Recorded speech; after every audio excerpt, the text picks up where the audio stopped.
Hey, good morning, y'all. It is Wednesday with Wallpaper.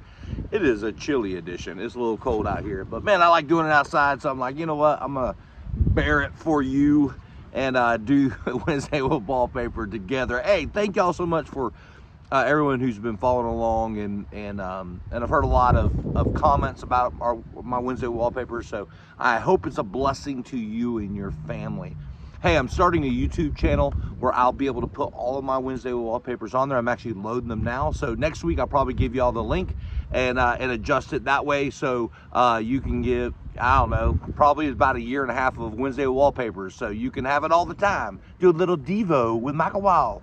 So anyway, so let's go into right here into Luke, because we are about to hit Christmas. That's right. And I know a lot of y'all love Christmas and love the Christmas time. And we know the reason why we celebrate it is because of who Jesus is. Now, here's the thing. Our relationship with the Lord can't be seasonal. And that's the problem. What happens a lot of times is we're like, man, when everything is good and the season's good, we're like, man, I love Jesus. But when it's bad, it's like, where is the Lord? He's never left you. He never has changed. He is always there. He never said he wouldn't be, never said that you wouldn't go through a battle.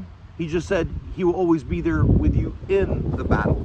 Now, as we go through the Christmas story, man, this is beautiful.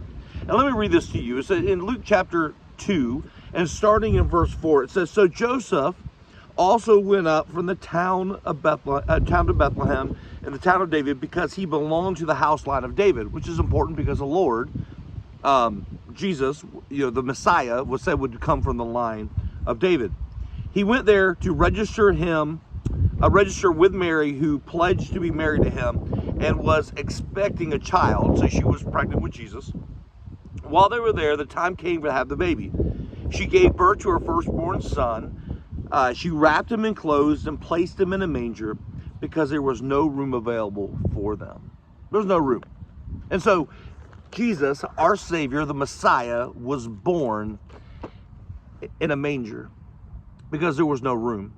And one of the challenges I have for you, and I'm going to ask for you, a lot of times during the season, we do make room, right? We'll say, okay, we're going to celebrate Christ. We're going to do these things. But what happens is this, is we invite him in, but we invite him in as a guest. We give him a guest room. We give him a room that, you could be here for a while, but there's going to be a time for you to go. And when we want you back, we'll have your guest room available. And the problem is that is a relationship. Not only does it not last, but it's not fit for a king. It's not fit for the Messiah.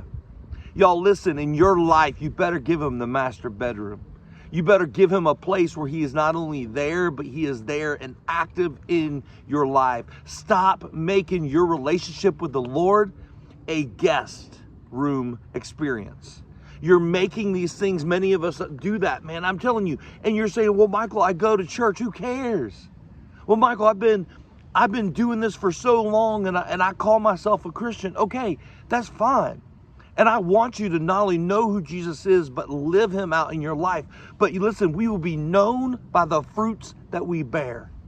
And if we're not bearing the right fruits, I promise you, people will not only not know you're a Christian, but will also understand that when you invite Jesus into your life, you're inviting him as a guest and not a resident.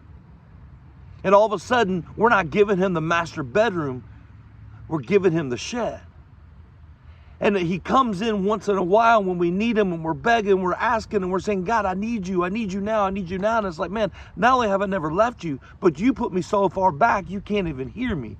Stop making the Messiah, the Lord, the Savior of our world, a guest in your house. Make him not only a resident, but give him the master bedroom. Every single day, go to the Lord. Every single day, be a Christian. Stop going to church and be the church. Stop saying I do this and saying I do that. Who cares what you say? Make sure you're living your life for the Lord.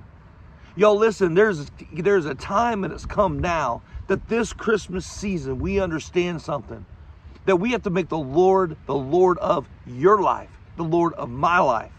And we got to stop making him a guest and make him a resident in your heart. Give him the master bedroom of your life. I hope this helps, because I tell you, It is a beautiful thing when you allow the Lord to take over your life on a daily basis. Stop going to church.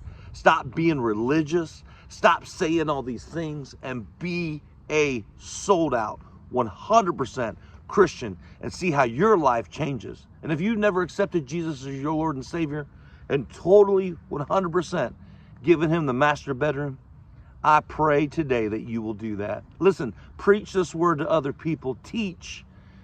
And man, I'll tell you what, I say this because I love you. Hey, this has been Wednesday with Wallpaper. Merry Christmas.